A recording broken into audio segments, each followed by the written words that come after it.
We know that there's always going to be a lower percentage of African Americans in research studies when we're talking about clinical trials. Its history says that. In the black community, it's not being talked about. And so if it's not being talked about, it's not happening. We have these robust programs, but we don't have community buy-in.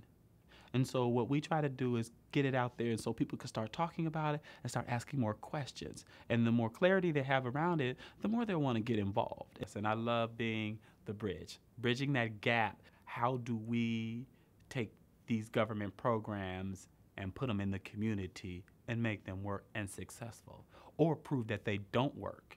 And how do we sometimes adapt and tailor to make them work? That's one of the major things, is that, the outreach piece just doesn't last long enough.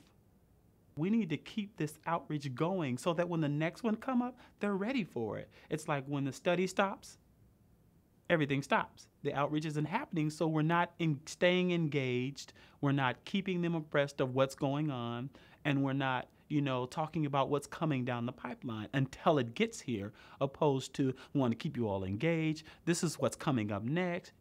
These are the results, the preliminary results of what just happened in this past study, keeping them more involved in, and ready and eager to do it. Because I might not have been ready for that one, but because that study was 5 years and we saw what some of the results are and some of the people who came out of it, okay, I might be ready for the next study.